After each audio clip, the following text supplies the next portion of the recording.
Hello everyone, welcome back. Today we're going to be comparing the recoil of the 12 gauge to the 20 gauge. Okay, so these are both birdshot, and you would expect that the 12 gauge is naturally going to have more recoil because it's a bigger container, right? It's got more stuff in it, which basically means there's more power going downrange. So there's more power going in that direction. There's got to be more power coming back in the other direction. Now these are both birdshot, and interestingly enough, they both got the same amount of shot in it in terms of weight. So it's 7-8 ounces versus how many ounces? 7-8 ounces. So they both have 7-8 ounces of shot. Okay, so the amount of stuff going downrange is the same.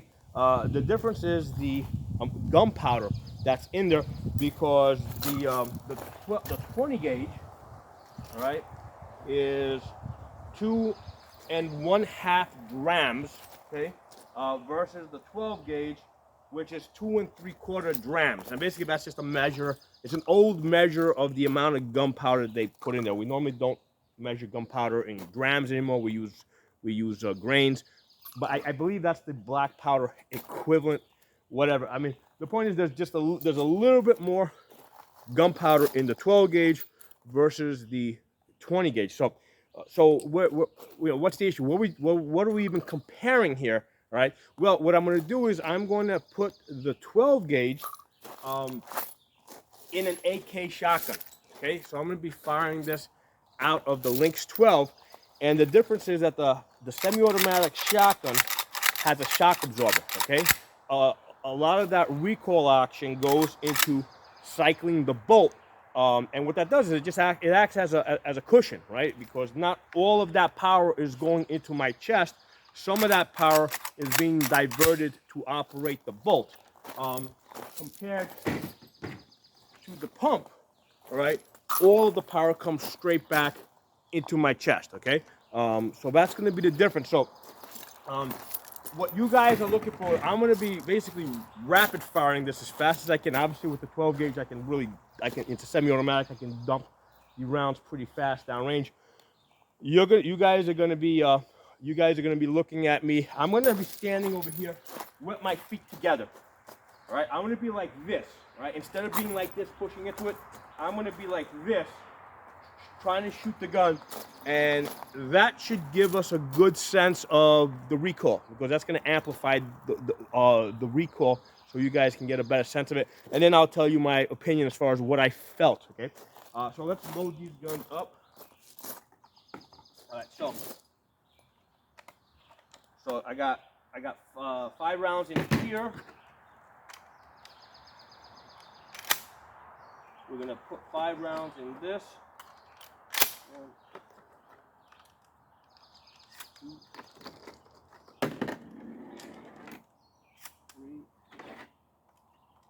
4, 5. So the first major disadvantage of the pump is that it just takes longer to load. Okay, because with the semi-automatic, I have the benefit of being able to load lots of these, okay, and have these ready, and then all I have to do is basically rock that in and charge it. Now, sometimes with these AKs, it can be a little difficult to get it into position, but I only got to do that one time. Once it's in, it's in.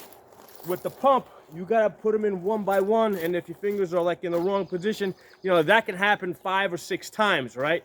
So, like I said, I am standing with my feet together, shooting at those targets as fast as I can shoot the gun, and you guys are gonna try and judge how much I move. All right, get my feet together like this.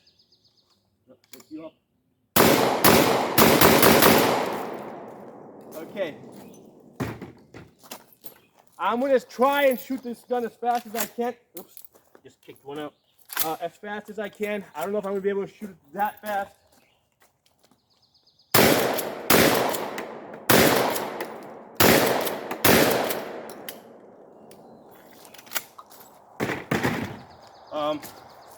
So I should have basically gone a little bit slower with the 12 gauge, with the Lynx 12, because I was able to go boom, boom, boom, boom, boom, boom, boom. And obviously that recoil is going to add up and start pushing me back faster, you know, because it's happening at a faster rate. In fact, let's do that again. I'm going to try and match the rate on these two guns, because now I can tell you guys, while I was shooting it, as far as what was hitting my chest, it felt about the same. Okay, so the 12 gauge and the 20 gauge are recoiling about the same, because that you know, because of that recoil spring picking up the you know, a good portion of recoil. Let me get some more ammo, because I have plenty for the 20 gauge. I gotta get another box of the 12, because I didn't think I'd have to go through this twice. And I'm gonna try and match the speed on both guns. Let me pause you guys. All right, I got another box, because I did not anticipate getting so trigger happy that I was going to be going so fast with the 12 gauge. And then what happened is, because I was shooting at different speeds, it became an uneven test. 4, 5, okay, we got that loaded.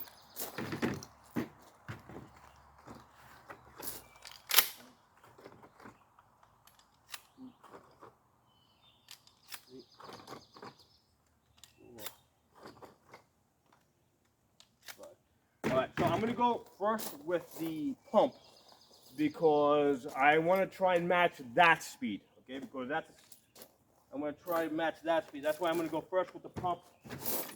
Get this ready.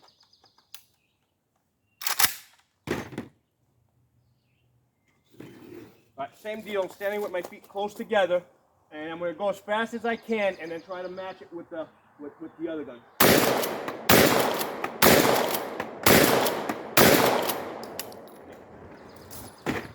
So let me try and match that speed now.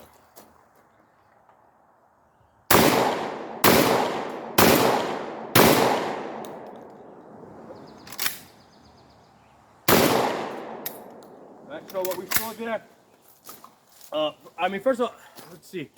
Shooting it at the same speed, there was probably a tiny bit more recoil, I think, with this, probably due to that slightly higher velocity, because the speeds are all a little bit different. As far as velocity, I should have mentioned it earlier. It's the 12 gauge is 1250 versus the 20 gauge, which is 1200. So I wasn't quite able to match the speeds perfectly. The 12 gauge had a little bit more velocity. So now trying to shoot them at the same speed, there was, yeah, it felt like there was just a tiny little bit more recoil, but not a drastic difference. Like I would like, and that's part of the reason that when I train women on a shotgun, I don't go to a 20 gauge pump. I just go to a 12 gauge semi-automatic, because the recoil difference, in the past I couldn't even really tell the difference, right? But today, because of the way I did the test with my feet together, I got a better sense that, yeah, there is a tiny little bit more recoil with the 12 gauge, but it's really negligible. Now, one of the things that you notice, I did get a jam while I was shooting, right? One of the shells didn't feed.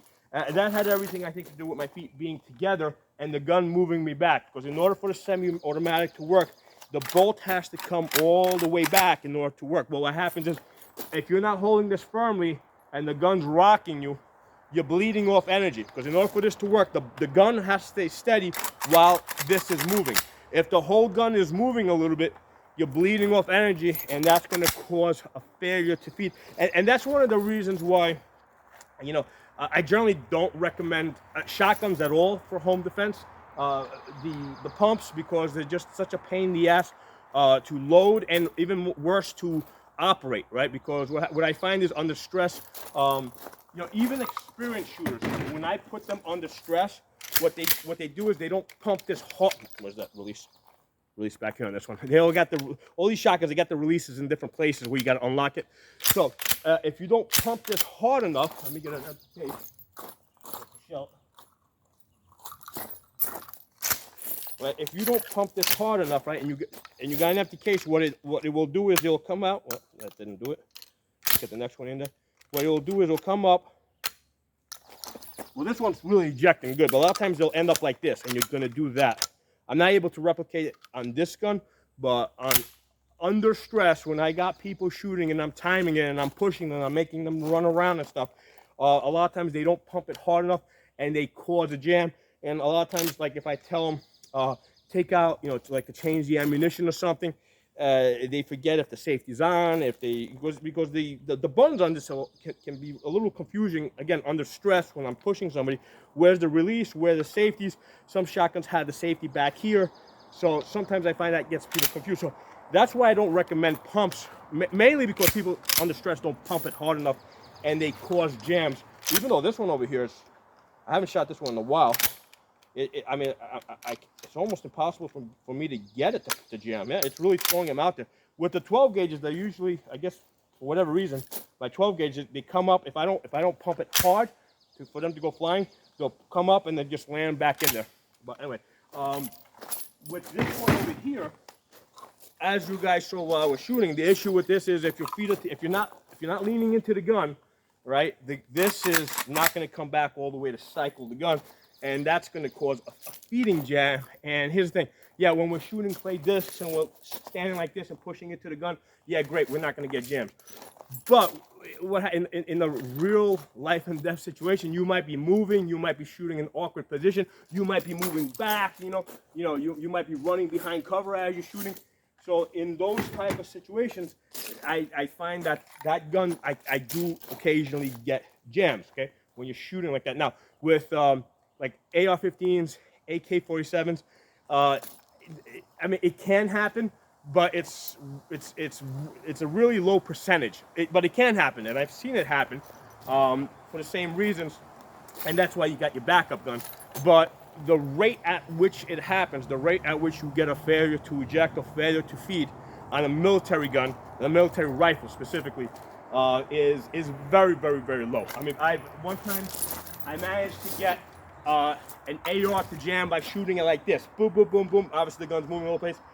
I did get it to jam like that. I was using steel case ammunition, which is has a little bit less power, and also the steel cases, they're not quite as smooth as the brass. So I think that added a tiny bit more resistance, which is the reason why I was able to jam up the AR shooting it like this. Boom, boom, boom, boom, boom, boom. So it can happen. That's why you got to lean into the gun. But with the semi-automatic shotgun, it's more likely to happen than, let's say, with an AR or with an AK. So anyway, I hope you guys enjoyed that video. And again, the whole point of this video is, like, if I had two pumps here, a 12 gauge, a 12 gauge pump and a 20 gauge pump, you guys would see a really big difference when I was shooting the 12 gauge. It would move me a lot. And also, I mean, I know because I've shot them. I mean, there's definitely a felt difference. You'll feel that recoil in your chest. But between these two guns, there's not that much of a difference. And that's why when I train women to shoot, let's say, clay discs, I don't bother with the 20 gauge. I just pull out the semi-automatic 12 gauge, specifically that Lynx 12, which is great because of the collapsible stock. This collapsible stock allows me to shorten this up, and women can bring this closer into their body, so the gun is a little bit less front heavy. I hope at some point they do away with the SBR laws, which are ridiculous, because it would be nice to get a shorter version of this to give to women, which will be even less front heavy. And at the distances that we typically shoot clay discs, that I think that would work fine, because the clay discs usually they don't go out more than like with the foot operated thrower. I mean, maybe they'll get out to 150 feet, and then by then they're usually in the ground. So I only need a pattern about that wide out to 150 feet for clay discs, and a short barrel Lynx 12 would be ideal for women. But anyway, I hope you guys enjoyed this video. Drop some comments below. Let me know what you guys think. If you've done this type of experiment before, let me know what your feelings are on it. I'll talk to you soon, guys. Make sure that you're subscribed to my uncensored platforms on Odyssey. I'm Pocono Tactical. On Rumble, I'm Pocono Guns. And then my backup channels on YouTube are Pocono Shooting, Absolute Gun Rights, and Safa, which is the original channel that goes back to 2006. Talk to you all soon.